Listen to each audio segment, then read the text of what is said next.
Have you ever wondered how gender and sexuality were perceived before colonialism influenced South Asia? Well, let's take a step back in time to the Indus Valley civilization, one of the world's earliest cradles of urban society. Here, we find archaeological evidence suggesting a fascinating tapestry of gender roles far removed from the binary norms we're familiar with today.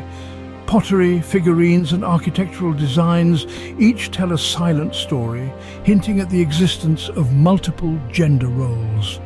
The lack of distinct masculine or feminine markers on these artifacts suggests an intriguing ambiguity. The complexity of gender roles in this ancient society seems to be woven into the very fabric of its culture, indicating a possible fluidity and flexibility in their perception of gender. Historical interpretation is a challenging endeavor, especially when deciphering societies thousands of years old. But as we delve into the past, we glimpse a society where gender roles might have been fluid and less rigid than in later periods. As we move forward in time, we encounter the profound influence of Hinduism and Buddhism on the perceptions of gender and sexuality. These ancient religions offer a rich tapestry of diverse gender expressions. They not only recognized but sometimes revered third genders and non-binary identities. Hindu scriptures like the Mahabharata and Puranas and Buddhist texts such as the Jataka tales contain references to individuals who defied traditional gender norms. These figures were often portrayed as possessing unique wisdom or spiritual insight, suggesting an understanding of gender and sexuality that was nuanced and multifaceted. However, we must also acknowledge the societal pressures and norms that led to the marginalization of non-binary identities. Despite the textual references, societal acceptance varied greatly.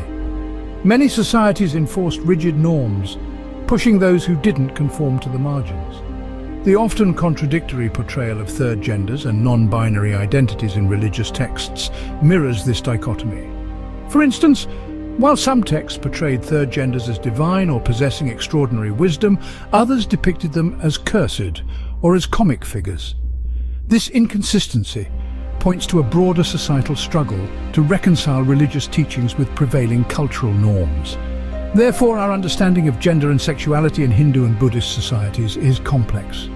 It's a tale of both reverence and marginalization, acceptance and ostracism, divine wisdom and societal prejudice. This dichotomy of acceptance and marginalization paints a complex picture of gender and sexuality in Hindu and Buddhist societies. The arrival of Islam and Sikhism in South Asia brought a new dimension to the region's understanding of gender and sexuality. Delving into the realm of Islamic societies, we find a fascinating dichotomy. On one hand, they recognized and adhered to binary gender roles, but on the other, there were instances of tolerance for diverse expressions of gender and sexuality. A case in point is the recognition of hijras, a term used in South Asia to describe eunuchs, intersex people and transgender individuals. During the reign of the Mughal Empire, hijras held special roles within the royal courts.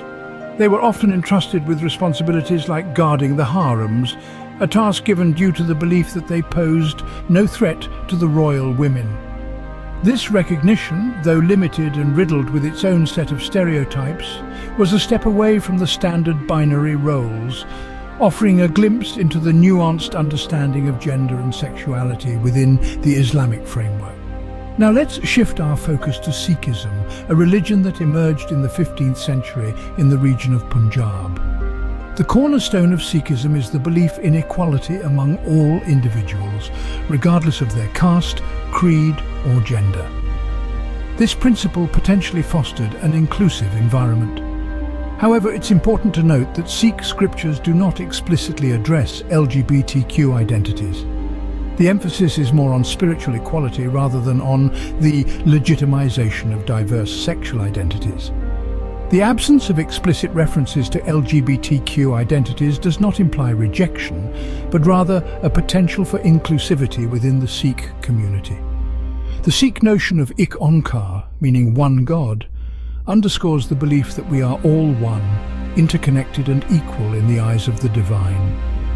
Thus, the Muslim and Sikh empires both influenced and were influenced by the existing attitudes towards gender and sexuality, creating a rich tapestry of diverse expressions.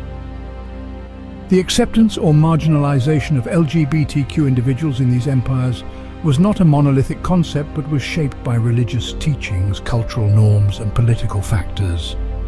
This complex interplay of influences forms an integral part of South Asia's rich cultural heritage.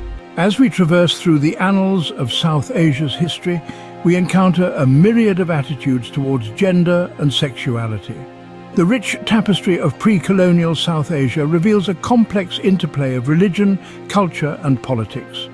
From the diverse expressions acknowledged in Hinduism and Buddhism to the binary roles in Islamic societies and the egalitarian ethos of Sikhism, each played a role in shaping the gender and sexual diversity of the region. Understanding this complex history is crucial for a comprehensive understanding of South Asia's cultural heritage and its present attitudes towards gender and sexual diversity.